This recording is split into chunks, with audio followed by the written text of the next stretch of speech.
Movie yetu inaanzia hapa. Mwanzoni kabisa tunamwona mwamba huyu hapa. Kichwa chake kimetengwa tayari kabisa kwa ajili ya kukatwa. Panga linanyanyuliwa juu, mara ghafla screen yetu inazima. Unadhani kilimkuta nini huyu mwamba mpaka ikapelekea akutana na adhabu kubwa kama hii ya kukata kichwa? Halo, mambo vipi? Karibu sana. Mimi ni DM Mwendo na hii ni DM Mwendo Movie Recap.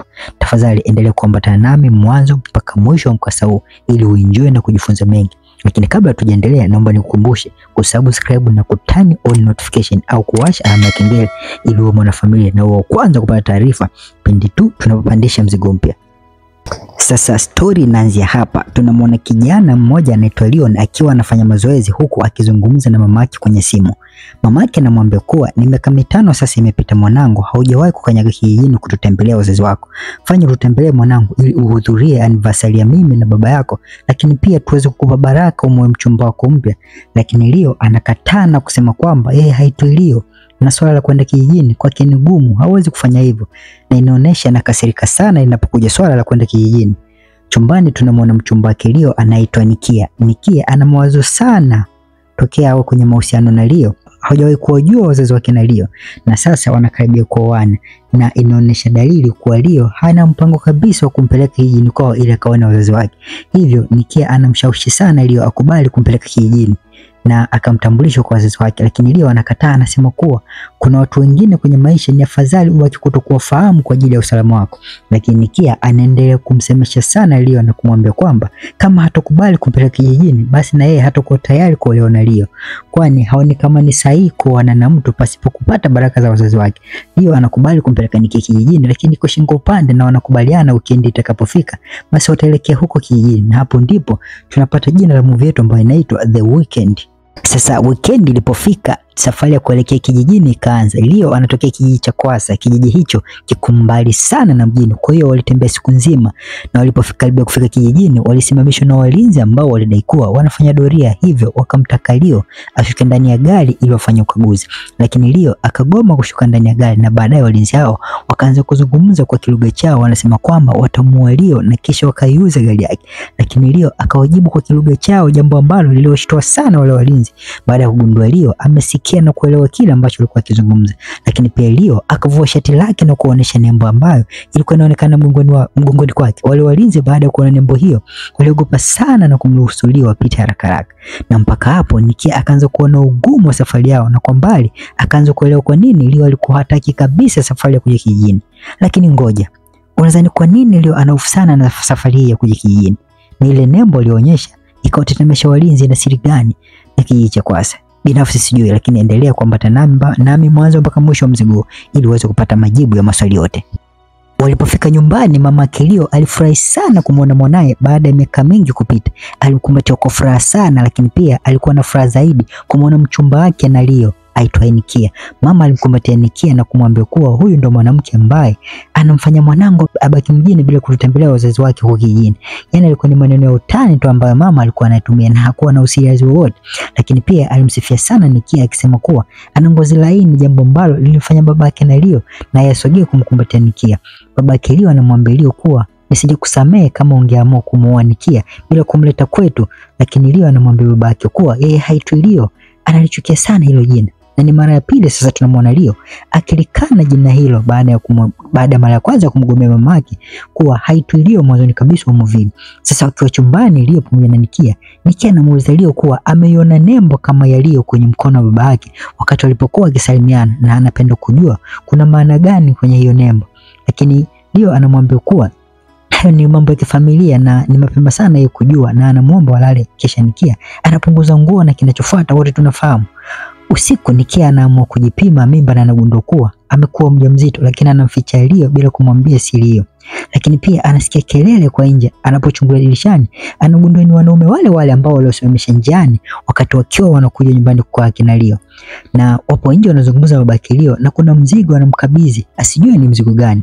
Asubuhi na mapema Leo na Nikia wanaamka na kushuka chini sebuleni, wanamkuta mzee akiwa ametulia anasoma gazeti huku akila nyama. Mzee anamuita mama yake Leo na akimwambia kuwa wanao tayari wameshukisha kuamka. Mama anakuja na anamkumbatia pia Nikia, na baadaye tunamwona Nikia akimtazama anatazama sana nyama ambayo alikuwa anaila yule mzee.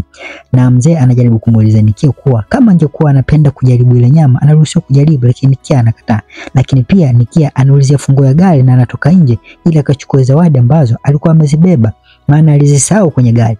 Baada ya Nikia kutoka nje, Leo anamuuliza mama yake kama amemwandalia chakula chake, na mama anamjibu kuwa amemwandalia mboga yake ya majani ya siku zote. Na mzee anamtania Leo kumwambia kwamba anapenda sana kula mboga kama wanyama. Kisha anaendelea kula nyama, kitendo ambacho kinamkera sana Leo, na anaamua kuondoka. Wakati huo Nikia akiwa nje anakutana na mwanaume mmoja ambaye anaitwa Benjamin. Benjamin anakuwa ameshika nyundo mkononi. Benjamin anamuuliza Nikia, inaonekana wewe ni mgeni? Na Nikia anasema ndio.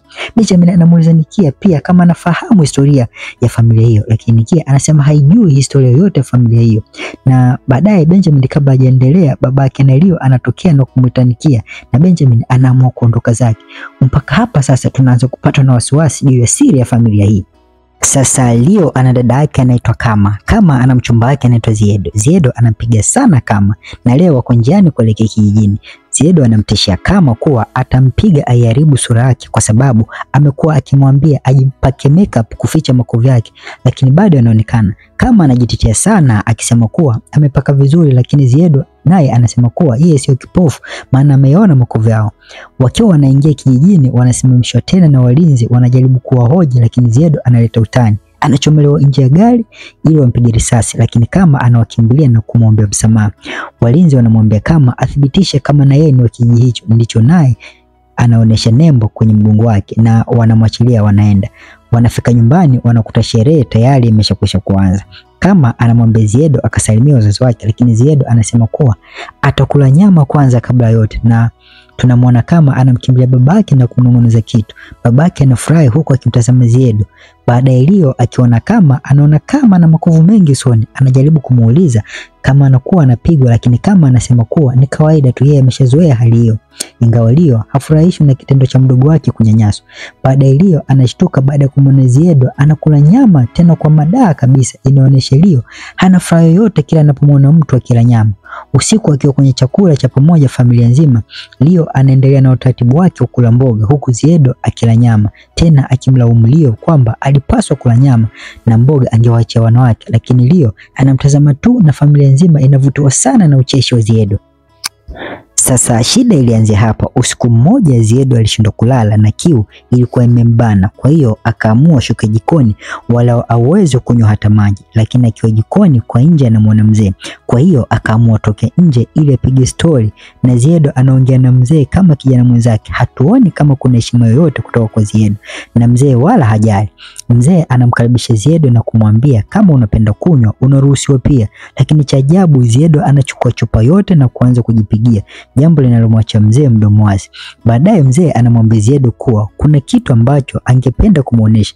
Basi wanaongozana hadi chini, huko ambako Ziedo anakutana na kila aina ya silaha. Ziedo anamuuliza mzee ni wapi, lakini mzee anasema kuwa hii ni sehemu ambayo amekuwa akitumia kuandalia nyama siku zote. Ziedo anashindwa kuelewa na anamuuliza mzee, I mean wewe ni mwindaji? Mzee anasema yes, nilikuwa mwindaji, lakini kwa sasa ni muda sasa nimepumzika na vijana wangu hunisaidia kuwinda kwa ajili yangu. Basi mpaka hapo Ziedo akaanza kumsifia mzee. Anamwambia mimi nampenda sana mwindaji, maana anafanana na simba, tena simba dume. Lakini mzee anamwambia simba jike ndio mwindaji mzuri, kwani huanza na kuchunguza nyama nzuri, zeni hunyatia taratibu, mwishoni utaona kivuli tu, halafu pa Ziedo anapokea chupa ya kichwa kutoka kwa Kama. Baadaye Ziedo anashtuka, anakuta amefungwa na Kama, na anaanza kumwambia umekuwa ukinipiga siku zote, unadhani kwa nini nilikuwa navumilia tu? Ni kwa sababu nilijua ungekuja kunifaa kwa kitoweo siku moja. Na mpaka hapo ndo tunagundua kuwa familia hii ni wawindaji wa binadamu, na nyama yote iliyokuwa ikiliwa humu ndani ilikuwa ni nyama ya mtu. Asubuhi na mapema Leo anaenda kufanya mazoezi, huko nako anakutwa na majanga. Na wakati huo Nikia akiwa amelala anaamshwa na kelele za Chenso. Anaamka na kuteremka chini na anakutana na boksi fulani. Hapa anajaribu kulishika, lakini Kama anatokea na kumwambia kuwa ni boksi la babake na lina kumbukumbu ya vitu vingi vya zamani. Baadaye Nikia anashuka chini pia, huko anakuta mlango kwa wazi, kwani walisahau kuufunga. Anakuta kila kitu tayari kimekwisha safishwa, wala hakuna dalili yoyote kuwa kulikuwa na mauaji hapa. Na kabla hajaendelea na uchunguzi, mama Leo anatokea na kusema kwamba baba yao amekuwa akipenda kupumzika huko, hasa pale anapokuwa anaandaa kitoweo. Lakini bado Nikia anashindwa kuelewa.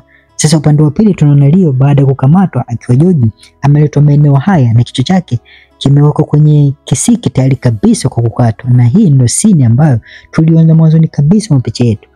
Wakiwa wapo tayari kabisa kukata kichwa cha Leo, ghafla anakuja mkuu wao anawaambia, subirini, hamwezi kufanya hivyo. Huyu mtu anaongea lugha yetu na ana nembo kabisa ya familia fulani, na mtakuwa umefanya makosa makubwa sana kama mtamtoa huyu mtu kafara. Hadi hapo ndio Leo anashtuka na kujua kuwa kumbe alikuwa anatolewa kafara, na huo ni utaratibu wa kijijini kwao kutoa kafara kila wakati wa sikukuu unavyowadia. Na baadaye wanamwachia Leo. Leo anakurupuka na kuanza kukimbia, na njiani anakutana na ushahidi unaoonyesha wazi kuwa ni msimu wa kafara. Anakimbia moja kwa moja hadi nyumbani, na anafika nyumbani anamkuta Nikia hayupo. Anamuulizia Nikia, lakini familia yake inamjibu kuwa walikuwa na njaa, hivyo wamemfanya Nikia kitoweo. Leo anasikitika sana, lakini ghafla anatokea Nikia kutokea jikoni, na nafsi ya Leo walao inatulia baada ya kugundua kuwa Nikia bado yuko hai. Sasa Leo anatamani kumwambia Nikia kuwa nyama aliyokuwa akipika sio nyama ya kawaida, ni nyama ya binadamu, lakini mwisho anajikuta anashindwa. Sasa Benjamin amekuja tena na anamwambia Nikia kuwa hayuko salama na anatakiwa atoroke, na anamwachia funguo, anamwambia kuwa akipata nafasi akaifungue ile box ambayo imefungwa muda wote na atajua kwa nini anatakiwa kutoroka. Wakati huo Leo akiwa bado anawenga, anamchukua dada yake Kama na kumwambia, kumbe umekuwa ukinificha wakati wote, na kumbe huu ni msimu wa sikukuu, na kwa nini hukuniambia kabisa? Lakini Kama anashindwa kumjibu Leo vizuri. Sasa siri iliyojificha ni kuwa kijiji cha Kwasa kina utaratibu wake ambao kila inapofika sikukuu wageni wote wanaokuja kijijini hapo hutolewa kafara huku na kufanya kitoweo, na hicho ndicho kilichomkuta Ziedo, na Leo anahofia kisije kikamkuta Nikia, maana Nikia naye sio kijijini hapo. Mpaka hapo Leo anakuwa amechanganyikiwa na hajui afanye nini ili kumlinda Nikia asijakaliwa. Haraka haraka anakwenda chumbani na kuanza kupaki vitu vyake. Nikia anakuja na kumuuliza kwa nini unapaki vitu, lakini Leo anasema kuwa hawana muda wa kupoteza, kwa hiyo ni lazima na yeye apaki ili asubuhi waweze kuondoka. Lakini Nikia anamjibu kuwa walikubaliana waondoke pindi weekend itakapokuwa imeisha. Leo anasema kuwa kwa sasa huwezi nielewa, ila wakati utakapofika utalazimika kunielewa. Leo anafanya uchunguzi baada ya kuona Ziedo haonekani. Mwisho anakutana na viatu vya Ziedo, jambo linalomfanya ajue kuwa Ziedo amekwisha kumla nyama, na Nikia anakwenda kufungua lile boksi kama alivyoambiwa na Benjamin. Huko anakutana majina ya watu mbalimbali ikiwemo Ziedo, jambo linalofanya gundua kuwa Ziedo ameuliwa, na anathibitisha hilo baada ya kukutana na viatu vya Ziedo ambapo anavichukua na kumpelekea Leo, kisha anamuuliza, unileta kijijini kwenu ili mniue, si ndio? Lakini Leo anasema kuwa alijitahidi sana kumkanya wasije kijijini, lakini yeye ndo hakuwa mwelewa, na wanakubaliana kukikucha watoroke kwa siri pasipo kumwambia mtu yote. Sasa kesho inafika na ndo walikuwa watoroke. Hakika ilikuwa ni siku mbaya sana kwao. Nikia anakuwa kwanza kutoka nje, anakutana na Kama anamdadisi Nikia, lakini Nikia anakuwa kama hamzingatii. Anajaribu kumwambia ashike lile boksi aone kama kuna chochote, lakini Nikia bado hamuelewi. Kama akili yake inaweza kutoroka tu, lakini ghafla anazimishwa na mama yake, na anavyozunduka anakuta tayari amefungwa kwenye kiti. Mama anasema kuwa alimpoteza mwanae Leo kwa miaka 15.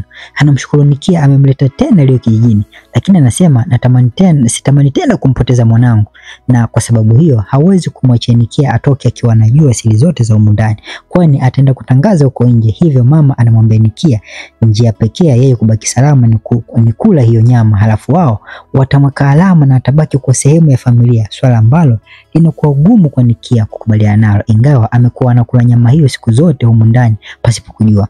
Na Leo huku anaingia chumbani anakutana na baba yake. Baba anamuuliza kuwa nimesikia ulikuwa unataka kuondoka leo, jambo ambalo linamshtua Leo, na wakiwa bado kwenye mazungumzo Leo anasikia makelele upande wa pili. Anajaribu kukimbia kuelekea kule, anakutana na familia yake na mlazimisha Nikia kula nyama ili waamini hata tuwasili.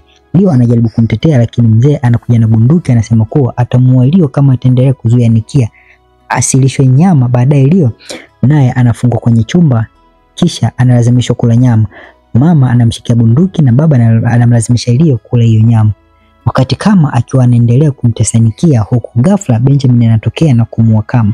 Kisha anafungwa Nikia na kumwambia atoroke, lakini Nikia anasema kuwa hawezi kutoroka bila ya Leo. Sasa Leo tayari ameshaanza kula ile nyama ya binadamu na ameshaanza kubadilika akili na kuwa mnyama.